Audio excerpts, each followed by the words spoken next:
Chicago Pastor Corey Brooks joins me now. Pastor, only a small number of students in Chicago are proficient readers and a smaller number are proficient in math. How can the teachers make this kind of demand for that kind of money with such poor student performance? Well, first of all, let me qualify by saying my heart goes out to a lot of the teachers who are facing a lot of serious challenges, especially with having to deal with a union that does not line up with their beliefs. It's unfortunate that in Chicago, our children are suffering dearly, not knowing how to read, not knowing how to do math. And now you have a union who's asking for something that is outrageous. There's no possible way that local taxpayers can shoulder the burden that is already being placed upon us by all the other issues that we're faced with in the city of Chicago. So we're going to have another Chicago teachers strike? Because there was one a couple of years ago, I think, that was really destructive to the city.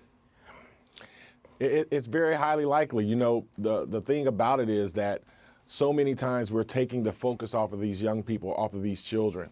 These children need to learn how to read. They need to know how to do math.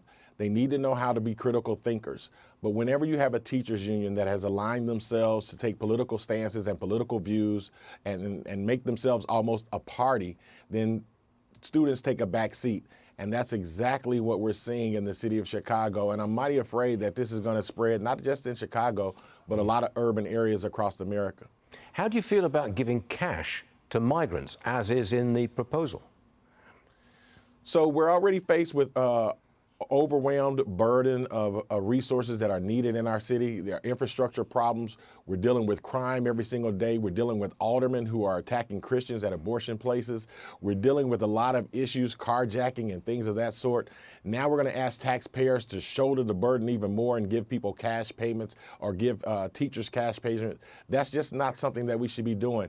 For the teachers union to involve themselves in immigration policy issues is something that is just totally absurd.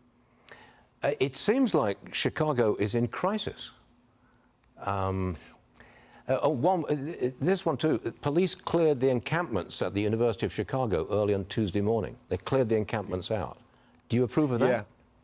You know, safety and order is a must. I do approve of the police removing the encampments. We have to get back across America. What we're seeing displayed on campuses are universities where they are allowing protests to exceed, to rule over those who come to colleges to be taught, to be trained, to be given their degrees in places that they thought would be honorable.